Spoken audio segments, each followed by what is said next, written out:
काफ़ी लोगों ने इस चीज़ को माना कि जो फार्मर्स लाइफ है, जो किसान की ज़िंदगी है, कहते हैं कि पूरी दुनिया में आप अगर जाएँ, पूरे विश्व साहित्य में हुँ। अ, किसान की ज़िंदगी को उकेरना, वो मुंशी प्रेमचंद से अच्छा कोई नहीं कर पाया।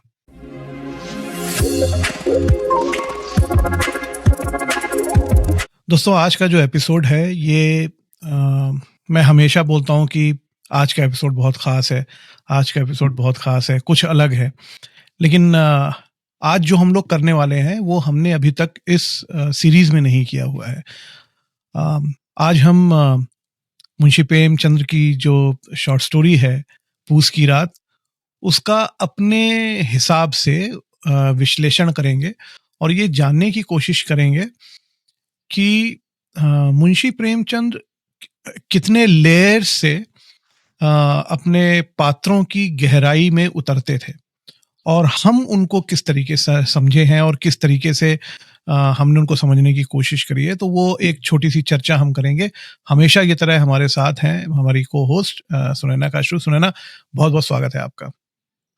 Thank you Manish and I am really looking forward to this session क्योंकि मुंशी प्रेमचंद एक ऐसा नाम है जिससे जो भी इंडिया में रहते हैं या रहे हैं उन सबको ये नाम उन्होंने सुना होगा, चाहे पढ़ा भी ना हो।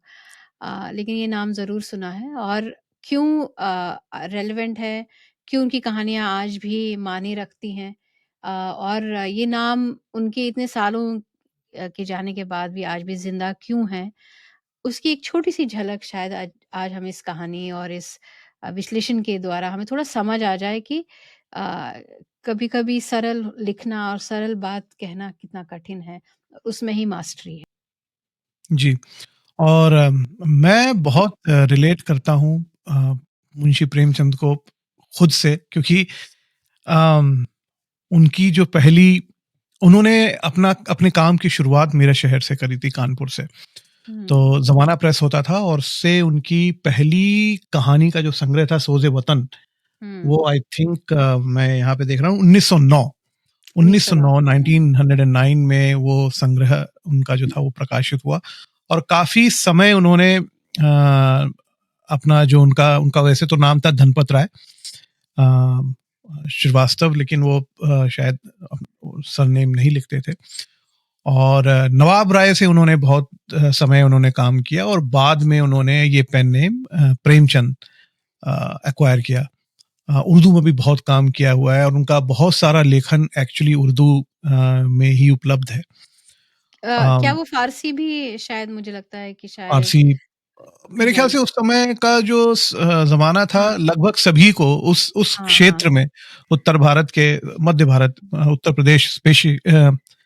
उत्तर प्रदेश स्पेसिफिकली, लखनऊ, कानपुर, इलाहाबाद, ये जो बनारस जो जगहें थी, यहाँ पर अ, उर्दू फारसी का ज़माना था। और मैं एक चीज़ आपको ये भी बता दूं कि कायस्थों में उर्दू फारसी सीखने का जो चलन है, that has been a tradition from very early. I think 13वीं 14वीं 12वीं 13वीं शताब्दी से ही है वो।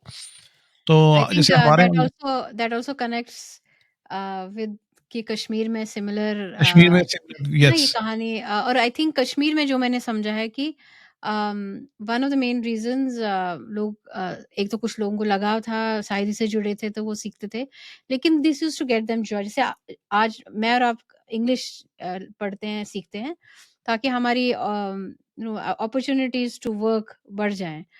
उस समय वो Persian used to do that, so या लॉट ऑफ पीपल या टुक या टू पर्शियन। या वो मेरे ख्याल से जो वर्ण व्यवस्था थी, अब हाँ, थोड़ा-सा डिविएट मैं हो होना गया, चाहता हूँ यहाँ पे, तो हो ये गया। खास जो वर्ग था, they used to be very close to the administration हुँ, इन मुगल्स। तो नौकरियाँ आसानी से मिलती थी अगर आपको भाषाएँ आती हैं।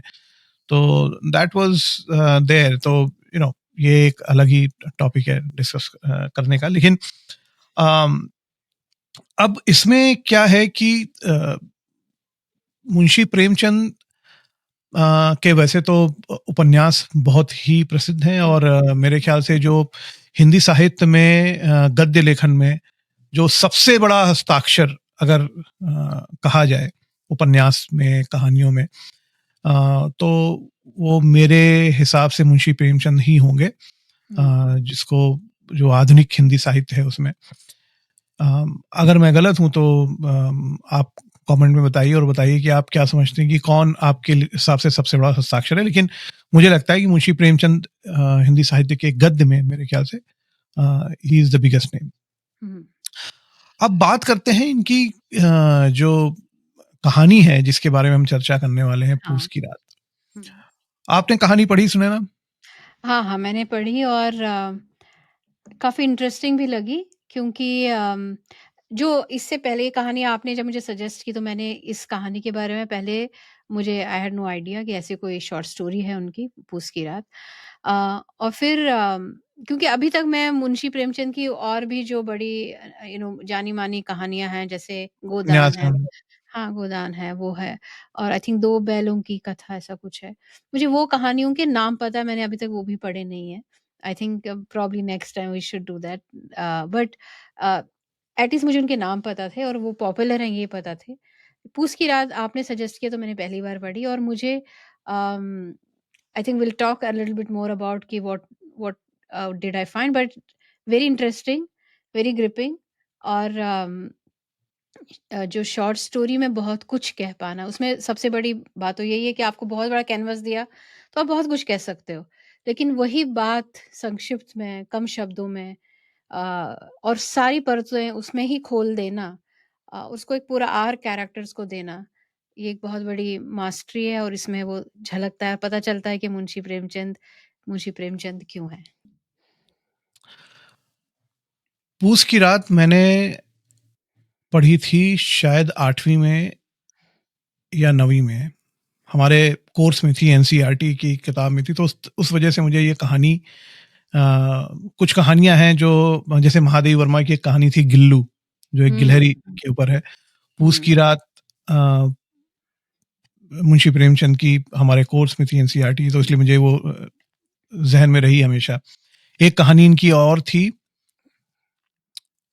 मुझे नाम नहीं याद आ रहा है, लेकिन मुझे कॉन्टेक्स्ट याद है कि अगेन किसान गरीब होता है, उसके बच्चे को सांप काट लेता है और वो उसके लिए वो डॉक्टर के पास जाते हैं और वहाँ वो जो उन्होंने पूरा कैरेक्टराइजेशन जो डॉक्टर का हुँ, दिखाया है कि कैसे डॉक्टर हुँ, गोल्फ खेलने जा रहा है, उसके पास टाइम नहीं है, वो विनती कर रहा है, मतलब वो सारी चीज़ें वो समय के बहुत अ, हुँ, मुझे वेगली याद है। याद है। पूस की रात ढूँढेंगे, वो भी कहानी मिलेगी।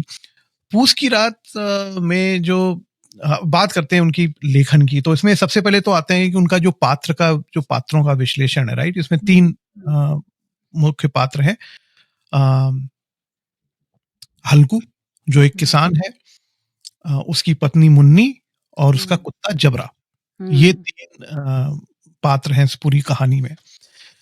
अब एक चीज़ सुनैना, मैंने जो और पढ़ी कि और जो काफ़ी लोगों ने इस चीज़ को माना कि जो फार्मर्स लाइफ़ है, जो किसान की ज़िंदगी है, कहते हैं कि पूरी दुनिया में आप अगर जाएँ, पूरे विश्व साहित्य में हुँ, अ, किसान की ज़िंदगी को उकेरना, वो मुंशी प्रेमचंद से अच्छा कोई नहीं कर पाया। हुँ, हुँ, उनकी लाइफ़ के छोटे-छोटे नुआंसेस, उस उस समय का वर्णन, पात्रों का चयन, इवन कि जो नाम वो चुनते थे पात्रों के, उनको अगर आप ले लें, अम, गोदान में जैसे जो उसमें भी जो मुख्य पात्र था होरी, वो भी एक हुँ, किसान था। हुँ, इसमें हल्कू किसान है। ये ऐसे नाम उन्होंने, मुन्नी, ये ऐसे नाम है जो जिनको सुन के आपको लगेगा कि ये बिल्कुल उस पात्र को जस्टिफाई करते हैं। हुँ। ऐसा अगर अच्छा और ये नामों से क्या ये भी and you have to correct me if I am wrong मुझे जो लगा कि जब आप ऐसे नाम देते हैं तो आप एक सोसाइटी का पर्टिकुलर सेक्शन भी डिफाइन करते हैं। You are exactly telling where these names could come from. Would come तो फ्रॉम, एग्ज़ैक्टली, हाँ, एंड एग्ज़ैक्टली। दैट सेट्स उससे आपका कॉन्टेक्स्ट सेट होता है, कॉन्टेक्स्ट अलग-अलग तरीकों से सेट होता है कि वो जस्टिफाई करता है कि वो इतनी गरीब क्यों है। छोटा एक जस्ट आप जैसे आपने कहा कि नाम का चयन कितना कुछ कह सकता है। आपने बहुत उसका नाम कुछ। रवि और अब्दुल रखा तो आपको इवन समझ में रमेश इवन हाँ, रमेश अगर आप या लें 19 जिस समय उन्होंने कहानी लिखी होगी, जी, जी, you know ji. 40s 50s, मुझे पता नहीं किस समय की आई रचना थिंक इनकी, हाँ, लेकिन आई उस थिंक समय में 36 में तो उनकी डेथ हुई तो उससे पहले कभी उसके तो पहले का होगा, राइट 20s। तो हाँ, अ, रमेश नाम उस समय अगर वो चुनते तो रमेश नाम would have been very urban, बहुत वेरी अर्बन एक यू नो, तो या अ, ये एक चीज है जो राइट, मुझे लगता है अ, राइट, उनको राइट। अलग बनाती है, उनके पात्रों का चयन, उनकी उनकी दूसरा एक जो मैं आपसे पूछना चाहता हूँ, जो कहानी है, तो कहानी का सार मैं अपने दर्शकों को यहाँ पे बता देता हूँ। तो दोस्तों कहानी है, आप सबने पढ़ी होगी, लेकिन छोटा सा एक मैं समरी दे देता हूँ उसमें। तो कहानी है ये हल्कू नाम के एक व्यक्ति की। एक हुँ, हुँ, किसान है, वो बहुत गरीब किसान है, बहुत गरीबी से वो जूझ रहा है। और ये भी दिखाया है कि कैसे इस कहानी में जो उन्होंने बताने की कोशिश करी है कि कैसे किसान अ, अन्नदाता होते हुए भी अ, अन्न के दाने-दाने को मोहताज रहता है। तो हल्कू उसका जो किसान है उसको उधारी कोई सेठ है उससे लिया हुआ है उसने, और वो आया हुआ है बाहर ब्याज का पैसा लेने, और उसकी बीवी से वो बोलता है कि वो 3 रुपए जो बचा के रखे थे वो दे दो, और उसको दे दूँ तो मेरा ये बोझा सर का हटे। हाँ, कर्ज़ा लेकिन निबर उसकी बीवी हाँ, उसको कॉन्ट्राडिक्ट करती है, वो बोलती है कि भाई ये 3 रुपए जो हमने लिए रखे थे, ये हमने कंबल खरीदने के लिए रखे थे, सर्दियाँ आ रही हैं, पूस का महीना है, हुँ, और सर्दियाँ आ रही हैं, उसको कंबल खरीदने के लिए रखे थे, तो ठिठुर के मर जाएँगे अगर हम यही 3 रुपए उसको दे देंगे। तो उसने बोला कि ठंड से ठिठुरना अच्छा, लेकिन और वो ठंड उसको कंबल लेने क्यों थे? क्योंकि उसका खेत है, और खेत की रात में उसको रखवाली करनी है। तो वहाँ पे हुँ, पुआल बिछा के उसको सोना है, एक झोपड़ी है जहाँ पे उसको रहना है, और ठंड बहुत पड़ती है रात में खेतों में, तो वो कैसे ठंड से बचेगा, इसलिए उसने वो कंबल लेने थे। लेकिन वो अ, उसका जो मन है, उसका मन उस तरफ नहीं है। उसका मन इस तरफ है कि किसी तरीके से ये बला टल जाए सर पे, और मुझे इसकी गाली ना सुननी पड़े। और होता वही है अंततः कि वो 3 रुपए उसको दे देता है, वो चला जाता है लेके, और ये रात पूरी ठिठुरते हुए कंबल में, बिना कंबल के, अपने कुत्ते के साथ वहाँ पे बिताता है। और उसका नतीजा क्या होता है कि ठंड से बचने के लिए वो कुछ उपाय करता है, कुछ पत्तियाँ जलाता है, वहीं पे बेचारा सिकुड़ के दुबक के सो एक जाता है। नेबर के खेत में जाके इकट्ठे करता है पत्तियों पत्तियाँ इकट्ठा करके राइट, जला राइट, के और सो जाता है, और इधर होता है क्या है कि जो नीलगायें होती हैं उसका खेत चर जाती हैं। उसका कुत्ता रात भर उसको भौंक-भौंक के जगाता है, लेकिन वो आलस की वजह से जाता नहीं है, और अंत में कहीं न कहीं उसको ये एक सैटिस्फैक्शन मिला है कि भाई चलो, ना रहा बाँस, ना बजेगी बाँसुरी। अब हाँ, खेत रहेगा नहीं, खेत में खेती होगी नहीं, तो मुझे ये जाड़ों में, ठंड में यहाँ उधर रखवाली नहीं करनी मरना नहीं पड़ेगी, बिना पड़ेगा, वो कंबल के उसकी घर में जगह आराम से मैं सोऊँगा। कहीं पे जाके और वो इससे अच्छा वो काम करे एज़ अ हाँ, इससे लेबरर अच्छा वो मज़दूरी कर राइट, लेगा। तो उसमें एक एक एग्ज़ैक्टली इतना अच्छा उन्होंने सटीक हुँ, कहना चाहिए कि एक कटाक्ष है, और जो मेरे ख्याल से कहीं न हुँ, कहीं आज भी हुँ, ये बहुत ही रेलेवेंट है कि जो किसान है, वो किसानी से परे होते हुए um, they are heading towards a suffering manual labour. तो सफ़रिंग या। और वो उसमें वो मुझे कवि का नाम नहीं आ रहा याद नहीं आ रहा कि वो कॉन्टेक्स्ट ये था कि जब तक गाँव में सड़क आ गई तब तक गाँव के लोग सब शहर पहुँच सड़क गए। तुम तब आई हो गाँव में जब सारा गाँव शहर सारा गाँव शहर जा चुका। जा चुका था। हाँ, जी हाँ। तो तो उसमें इसमें कई सारी जो उन्होंने रेफरेंसेस दिए हैं, वो कहीं न कहीं ये इशारा करते हैं कि किसानों की ज़िंदगी कितनी कष्टमय रही है हमेशा से। हुँ, आप कोई भी कालखंड ले लें, ये 100 साल पुरानी कहानी है, और आज 100 साल बाद भी अधिकतर किसान बहुत अच्छे से नहीं रह पाते हैं। उनको किसानी छोड़नी पड़ती है, उनको दूसरे व्यवसायों में जाना हुँ, पड़ता है, हुँ, और बहुत अ, मजदूरी में उतर जाते हैं। तो इसमें भी इसका सार वही निकलता है कि वो किसान बेचारा अपनी किसानी छोड़ के मज़दूरी में हुँ। उतर जाता है। एक जो इसका थोड़ा-सा प्रीटेक्स्ट है या फिर इसका जो एक क्या कहते हैं ना कैनवस है या एक अम, जो ये किसानों की हम बात कर रहे हैं, तो उसमें हम लोग वो क्यों पैसे दे रहा है उसको मैं थोड़ा-सा वो एक्सप्लेन करना चाहती थी। मोस्टली तो लोगों को पता है बट फिर भी कि हमारे यहाँ उस समय यार आज भी कई जगहों पे एक ज़मींदारी सिस्टम चलता है कि लैंड रेवेन्यू सिस्टम जो ब्रिटिश ने स्टार्ट की। They actually formalised it in form of a law. उससे पहले शायद बड़े-बड़े राजाओं के पास ज़मीनें होती थी, किसान फिर भी काम करते थे और राजा के साथ ही उनका डीलिंग चलता था। अब उसमें his Britishers wanted to make money तो उन्होंने वो एक सिस्टम डेवलप किया जिसमें वो जागीरदार रखे थे, जागीरें होती थी उसमें जागीरदार रहते थे और जागीरदार के अंडर कई जागीर आती थी, कई ज़मीनें आती थी, तो ज़मींदार आते थे और ज़मींदार फिर ये जो किसान थे उनको वो काम पे लगाते थे, वो वहाँ पे काम वही करते थे। उससे फिर वो कुछ परसेंट लेते थे, उसका कुछ परसेंट फिर जागीरदार को जाता था और बहुत बड़ा percentage obviously British system British you know um, क्या गवर्नमेंट लेके जाती थी। अब क्या था कि पहले वो उसमें कम लोग थे, अब ज़्यादा लोग जब घुस गए तो एक्चुअली सफ़र किसान ने ही किया। अगर वो फसल लगती थी तो ठीक था, लेकिन फसल का लगना हमेशा किसान के हाथ में नहीं होता है। तो कई बाढ़ आ गई, सूखा पड़ गया, कुछ और प्रॉब्लम आ गई या अम, इंसेक्ट्स ने खा लिया या जैसे इस केस में नील गाय ने आके सब खा लिया, एक रात में सब सफा चट कर लिया। तो अब वो देगा क्या? रेवेन्यू जो देना है वो देगा क्या? ये रेवेन्यू बढ़ते-बढ़ते किसान कई बार मुश्किलों में पड़ते हैं और हमने हाल ही में देखा है कई जगहों पे किसानों को आत्महत्या करनी पड़ी क्योंकि वो जो लोन था वो इतना बढ़ गया उनको पता था कि अगर आगे फसल हमेशा till the end of their life भी अगर सब फसल अच्छी भी लगी फिर भी वो उस चक्कर से कभी निकल नहीं पाएंगे। अब छोटी सी चीज है कि उनको एक कंबल के लिए उन्होंने 3 रुपए रखे थे लेकिन जब वो कंबल उन्होंने 3 रुपए दिए तो अपने सर सर से वो छुटकारा मिल गया उनको।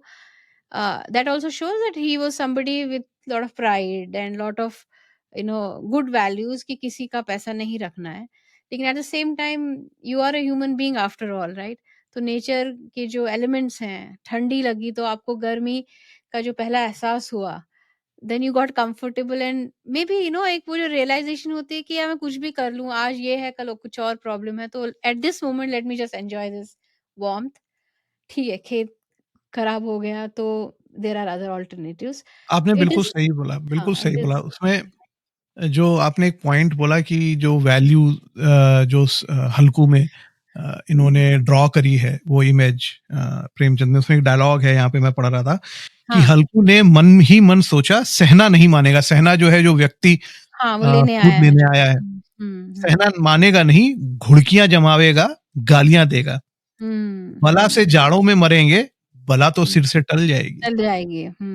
तो लैंग्वेज का भी देखिए यहाँ पे कितना हुँ, अच्छा उन्होंने उपयोग किया है कि बला से जाड़ों में मरेंगे, बला हुँ, तो सिर से टल जाएगी। चल जाएगी। हाँ, बिल्कुल, बिल्कुल। तो राइट, राइट। दोनों का एक एक रेफरेंसेस मुझे बला का अलग-अलग है। अलग है हाँ, और वो that's the word play right?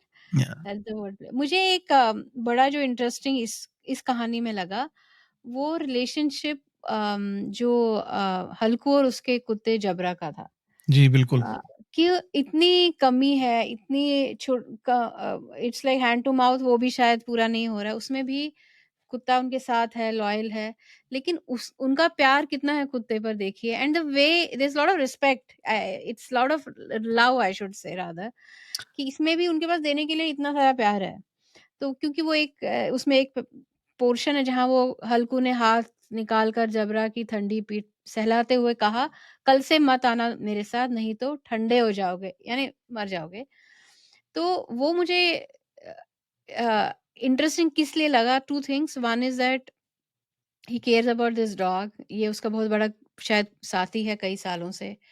एक उनकी जो एक सिम्पैथी और एम्पैथी और लव टुवर्ड्स एनिमल, वो जितना प्यार खेत को भी आपको पता होगा फार्मर्स तो खेत को अपने बच्चे की तरफ मानते हैं, उतना ही प्यार उनको इस कुत्ते से भी है।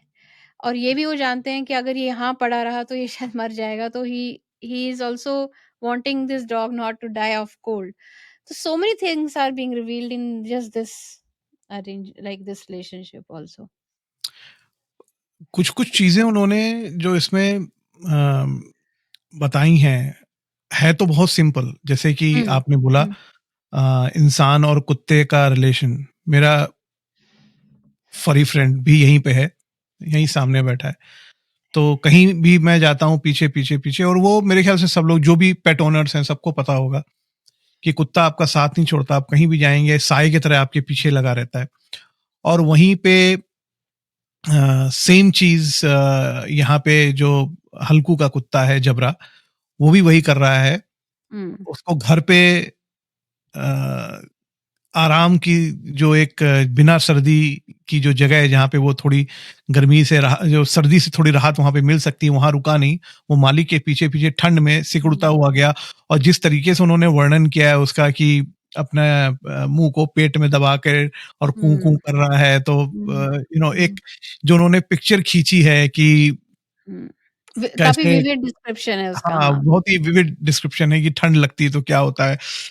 कैसे घुटनों को सिकोड़ के और हल्कू बैठा है, हुँ, तो वो जो चीज़ें उन्होंने बताई हैं उसमें, और ये नॉट ओनली इन दिस, जो इनकी जितनी भी किताबें हैं, जितनी भी कहानियाँ हैं, सॉरी, जितनी भी हुँ, कहानियाँ हैं, जितने भी इनकी रचनाएँ, जितने भी इनके उपन्यास हुँ, हैं, सब में इन्होंने हुँ, हुँ, जो वर्णन किया है, एक तो भाषा उन्होंने जिस जगह की भाषा है, उस जगह की भाषा ली है, उस जगह हुँ, के कैरेक्टर लिए हैं, उस जगह के जो संवाद हैं कैरेक्टर्स के आपस में, उन्होंने उस जगह के लिए हैं पूरे ऑथेंटिक। और हुँ, इसी वजह से मेरे ख्याल से जो पढ़ने वाला है, जो पाठक है, उसके बिल्कुल दिलो-दिमाग में वो बस जाती है। हुँ, तो अब जो हुँ, अवध बेल्ट का रहने वाला होगा, जब वो उसके डायलॉग सुनेगा, गाली क्यों देगा? उसका राज है। हुँ, तो ये इस इस टाइप की जब आप भाषा अपनी भाषा की जो महक आपको मिलती है, तो वो आपके हुँ। साथ रह जाती है। हाँ, इसलिए शब्दों का मैं अक्सर कश्मीरी भाषा के साथ ये देखती हूँ कि कुछ शब्द जो हम लोग या हमारे पेरेंट्स उसका इस्तेमाल कर रहे थे, अब वो शब्द बचे भी नहीं हैं। तो भाषा तो बदलती रहती है, लेकिन एक शब्द का मरना, ये भी एक बहुत दुःख की बात है। और आपने जैसे कहा कि क्योंकि एक कोई शब्द अगर आप सुने, तो वो आपको immediately transfers like a time travelling mechanism. शब्द सुना कि आपको एक कोई जगह, कोई खुशबू, के इंसान, सब याद आ जाता है। And it has evolved over period of time, so even a single word of a particular region can do that. और इस कहानी में आपको ज़्यादा सोचना नहीं पड़ता। अगर आपको ये किसने लिखी है और ये लोकेशन कहाँ है वो नहीं भी पता हो, लेकिन आप उसकी शब्दों का चयन, dialogue delivery, name of characters अगर देखें तो आपको इमीडिएटली पता चलेगा ये अवध बेल्ट से ही है। या उसमें जो उनके संवादों में जो सच्चाई है हुँ, और जो उसका हुँ, रियलिज़्म है, रियलिज़्म वो है। अ, वो बहुत ही सटीक है, और इसी वजह से प्रेमचंद बने। हुँ, अ, 1-2 चीज़ें और हैं उनकी कहानियों में जो देखने को मिलती हैं कि अम, बहुत एक कटु, जो कहना चाहिए कि जो यथार्थ है, जो हुँ, जो चीज़ जैसी है, उसको वैसा ही उन्होंने दिखाया है। उसपे अ, उसको साहित्य का एक जामा नहीं पहनाया है। हुँ। ही मुझे हाँ, called spade a you are spade। Absolutely right in this case. तो मैं चाहती थी आप इसके बारे में थोड़ा बात करें, कि ये जो जी। एंड है कहानी का, तो how do you see it? So I think you are going there, या। तो कहानी का जो एंड है मेरे ख्याल से वो जो है वो है, उसका खेत बर्बाद हो गया, there is no happy ending. Now he is going to struggle rest of his life. और उसकी जो पत्नी है, जो पत्नी मुन्नी का कैरेक्टर है, वो एक बहुत ही एक सुलझी हुई औरत है जो जानती है कि खेत की वैल्यू क्या है।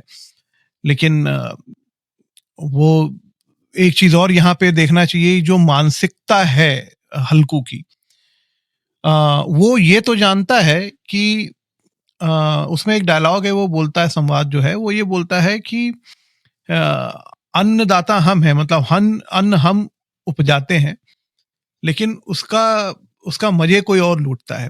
तो हुँ, और ये जो सर्दी है, ये सर्दी उसका कुछ नहीं बिगाड़ पाती, जो कुछ करना होता हुँ, है हमारा ही करती है। हुँ, चलो ये हुँ, तो भाग्य के खेल, तो वहां पे उसको ये तो पता है कि वो जो काम करता है उसका मजा कोई और लूटता है, लेकिन इसके पीछे के हुँ, कारण क्या है, उससे वो अनभिज्ञ है, और हुँ, वो तकदीर के ऊपर उस चीज को मढ़ छोड़ देता है। तो देता है, यहाँ पे ये छोड़ भी देता देखिए है। हुँ, कितना सरल जो चित्रण किया है, किसान को उससे हुँ। ज्यादा और क्या पता होगा उस समय। हाँ, मुझे इतना राइट एनलाइटेंड हाँ, तो उसको नहीं ज़्यादा होगा, कुछ उसको उतनी गणित नहीं पता होगी कि कैसे हुँ, वो चीज़ें, जैसे आपने बताया ना कि जो कंज़्यूमरिज़्म है कि कैसे, या कैपिटलिज़्म है कि कैसे वो अ, जो जो उसका जो प्रॉफ़िट है कैसे अपवर्ड्स होता है, हुँ, और जो हुँ, एक्चुअली काम कर रहा है उसको उसको नहीं मिलता। तो ये एक कुछ चीज़ें हैं जो उन्होंने बहुत ही कटुता से दिखाई हैं। Not only in this, even if आप अगर आप गोदान को देखें, गोदान में देखिए कितनी ट्रेजेडी है।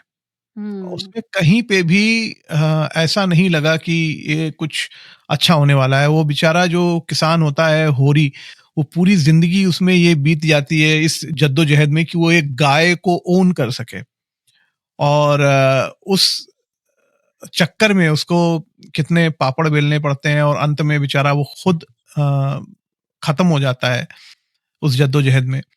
और उसमें भी जो एंड है, जो उसकी सच्चाई है, कैसे वो 20 पैसे से वो गोदान करती है उसकी पत्नी, उसकी अंतिम क्रिया के समय। तो वो जो चीजें प्रेमचंद लेके आते हैं, कहीं से भी वो जो उसकी एंडिंग है, उस उपन्यास की एंडिंग, इस कहानी की एंडिंग, कहीं पे भी एक फेक हुँ, लबादा उड़ाने की कोशिश नहीं करी है। रियलिज्म के बहुत ही करीब रहे हैं, जो सच्चाई है, कहानी को कहीं से भी ऐसा ट्विस्ट करने की कोशिश नहीं करी है कि शायद कुछ ऐसा एक हम इंसिडेंट डाल दें और उससे क्या हुआ कि हैप्पी एंडिंग हो गई। नहीं, जो जो उस चीज की वास्तविकता है कि जिसके दिन इतने खराब हैं, उसकी हैप्पी एंडिंग तो हो ही नहीं सकती है। मतलब वहां पे जो क्लाइमैक्स होगा, हुँ, वो दर्दनाक ही होगा, और वो उसके बहुत ही करीब रहे हैं Premchand. I um, think that um, is something laudable about him. And जैसा कि मैंने बोला कि किसानी की जो जिंदगी है, जो फार्मर्स की जो स्टोरीज हैं, यहाँ पे रॉबर्ट फ्रॉस्ट हुए, हम लोग जहाँ पे रहते हैं न्यू इंग्लैंड के एरिया में, अमेरिका में। हुँ, लेकिन वो कविताओं के जरिए फार्मर्स की कहानी कहते थे, और कहानियों के जरिए प्रेमचंद भारत में है। बल्कि जैसा मैंने बोला कि विश्व साहित्य में उनका कोई सानी नहीं है when it comes to actually farmers. यहाँ पे एक अमेरिकन ऑथर जैसे मैंने कहा जॉन स्टाइनबेक है, उनकी कहानी है जो ग्रेप्स ऑफ रॉथ।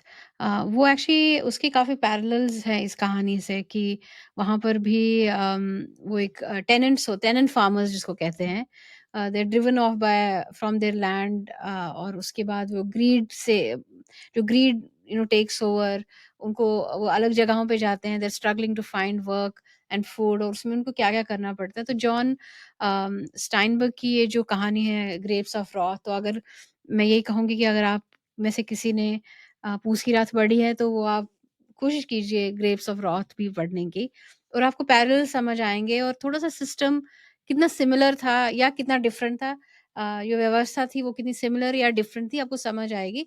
पर उसके वो सब परतों के नीचे the life of a farmer has always been tough. That is what you will realize. Absolutely, and that has been shown in all the movies. अभी हुँ, हुँ, आपको पता है कि मुझे, and you also like western movies, मैं एक सीरीज देख रहा था पैरामाउंट प्लस पे, 1923।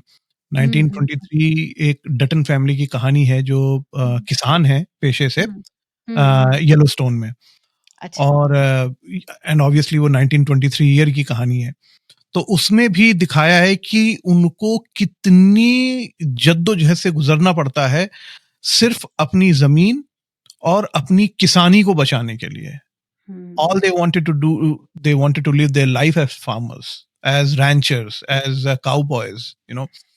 कैटल गेजिंग के लिए लेके जाना, जैसे यही सब उनको करना था, लेकिन एक बिजनेसमैन की नज़र वहाँ पे उनकी ज़मीन पे पड़ती है, and he wants to make set up an empire of resort और something. Um, and I think वो हर जगह है, अगर आप हिंदुस्तान में देखें, भारत के किसी भी कोने में चले जाएं, जहां पे भी किसान की त्रासदी से जुड़ा हुआ वो सब्जेक्ट है, उसके पीछे एक शहर का बिजनेसमैन ही खड़ा मिलेगा, जिसकी अल्टीमेटली नजर उसकी खेती पे नहीं, उससे उपजे हुए अन्न पे नहीं, उसकी नजर उसकी जमीन पर होती है, कि कैसे हुँ, मैं ये हुँ। जमीन को हथिया लूं और यहाँ पे मैं कुछ अपना कर सकूं, फैक्ट्री डाल सकूं।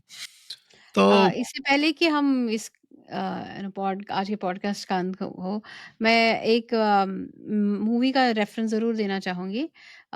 किसानों पे कई फ़िल्में बनती हैं, बट ये मुझे इंटरेस्टिंग लगी थी। अ, एक मराठी मूवी है मुर्शी पैटर्न। तो वो अगर लोग देखना चाहें आई थिंक उसका रीमेक भी हुआ था, सलमान खान थे उसमें, लेकिन मुर्शी pattern was much more intense and raw and very popular and made lot of money, but was very good. बात वही थी कि महाराष्ट्र या पुणे के अराउंड जो ज़मीनें हैं, वो लोग बिल्डर्स को दे रहे हैं, और वही किसान उसी बिल्डर के यहाँ पे अभी रखवाली कर रहा है, जो बिल्डिंग की रखवाली, सिक्योरिटी का काम कर रहा है। तो वो जो पूरा सिस्टम है, चाहे कि हम अभी प्रेमचंद की जो कहानी है वो शायद 1910 या 1800s की लेट 1800s की बात हो रही हो। लेकिन आज हम 2025 में देखें तो शायद जो उस समय ब्रिटिश थे, अब आज शायद बिल्डर्स हैं या कोई और है। बट उस चेन के एंड में एक फार्मर ही खड़ा है। मुझे इतना ही कहना था। बिल्कुल सही बात सुने ना, and I don't think anything could have been better than this for as far as the ending is concern. तो उसके अंत पे किसान ही खड़ा था, और मुंशी प्रेमचंद की बहुत सारी कहानियों में किसान एक सेंट्रल कैरेक्टर होता है। कैरेक्टर है। और हम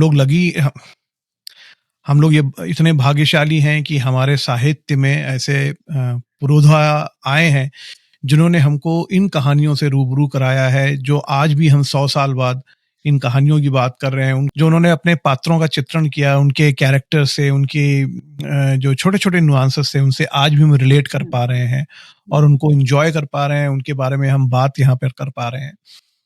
अम, इन्हीं के शब्दों के साथ मैं आज के एपिसोड को पूर्ण विराम लगाता हूँ। अगर आपको लगता है कि ये हमारा जो छोटा-सा प्रयास है, if it is worth your time, तो प्लीज़ सब्सक्राइब हमको कर लीजिए और अपने दोस्तों से शेयर करिए। आपके शेयर करने से और सब्सक्राइब करने से हमारा मनोबल बढ़ता है, और हम इसी तरीके से कुछ जो हिंदी, उर्दू, अंग्रेजी साहित्य के जो छोटे मोटे नगीने हैं, ये हम लेके आते हैं आपके पास। और अगली बार हम फिर आपसे किसी या तो किसी कहानी के साथ मिलेंगे, किसी कविता के साथ मिलेंगे, या किसी कवि या कहानीकार के साथ मिलेंगे। तब तक के लिए हमें आज्ञा दीजिए।